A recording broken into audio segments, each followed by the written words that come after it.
देख रहे हैं इन डार्क राजकुमार के साथ। इन डार्क में आज की कहानी हमारे साथ शेयर की है मोहम्मद जी ने। तो सबसे पहले मोहम्मद जी, आपका बहुत बहुत धन्यवाद अपनी कहानी हमारे साथ शेयर करने के लिए।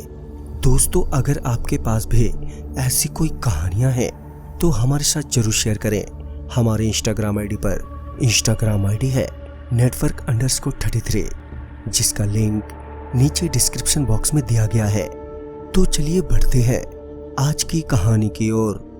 मोहम्मद जी बताते हैं कि जनवरी का महीना था। ठंड उस वक्त कुछ ज्यादा ही पड़ रही थी। रोजाना की तरह मैं उस दिन भी काम खत्म करके पैदल ही घर आ रहा था। मैं उस दिन बेहद गुस्से में था। किसी काम के चलते मालिक से झड़प जो हो गई थी। रास्ते में चलते चलते मुझे ठंड भी लग रही थी और तो और कोहरे की वजह से ठोकर भी लग गई। तो मैं नीचे गिरने से बचा। मैंने इधर उधर देखा, शायद कोई गाड़ी वाला मिल जाए जिससे मैं लिफ्ट मांगकर घर चला जाता, मगर दूर दूर तक कोई नहीं था सिवाय वीरान सड़क के। ठोकर लगने की वजह से पैर के अंगूठे में बहुत ही दर्द हो रहा था, जिस वजह से मैं सही से चल भी नहीं पा रहा था। कैसी भी करके मैं धीरे धीरे आगे बढ़ता रहा कि तभी मुझे सामने एक कुत्ता दिखाई दिया जो मेरी ओर ही देख रहा था। कुत्ते से बचने के लिए मैंने वहीं पर पड़े 2-4 पत्थर हाथ में उठा लिए और मैं आगे बढ़ने लगा। अब मैं कुत्ते के पास से गुजर रहा था और वो कुत्ता मुझे देखकर गुर्राने लगा। ये देखकर मैं लंगड़ाते हुए तेज तेज चलने लगा कि तभी वो कुत्ता एकदम से मेरी ओर दौड़ा।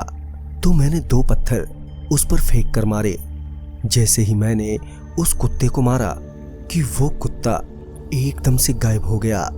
मैंने बिना कुछ सोचे समझे ही वहां से भागना शुरू किया। 2-4 कदम आगे बढ़ते ही वो कुत्ता फिर से सामने आ गया, पर इस बार उसकी आंखें बेहद लाल थी और तो और उसका साइज भी बढ़ गया। मैं समझ गया कि ये कुत्ता नहीं, कोई बला है। डर की वजह से मेरी हालत बिगड़ती जा रही थी। मेरी समझ नहीं आ रहा था कि मैं करूं तो करूं क्या, क्योंकि वहां आसपास ना तो कोई सवारी और ना ही उससे बचने का कोई दूसरा रास्ता था। मैं बस बेबस था उसके सामने कि तभी मैंने कैसे भी करके वहां से भागना शुरू किया और वो कुत्ता भी गुर्राते हुए मेरे पीछे पीछे आने लगा। मुझे वहीं एक मंदिर दिखा तो मैं जल्दी से सीधा उसके अंदर चला गया। मंदिर में घुसते ही मैंने देखा कि वो कुत्ता वहीं बाहर ही खड़ा है कि तभी उस कुत्ते से मुझे आवाज सुनाई दी, जा फिर कभी तो मिलेगा तू। और ये कहकर वो वहां से चला गया। मैं डर की वजह से वहीं मंदिर में रात भर रुका रहा और सुबह होते ही घर चला आया।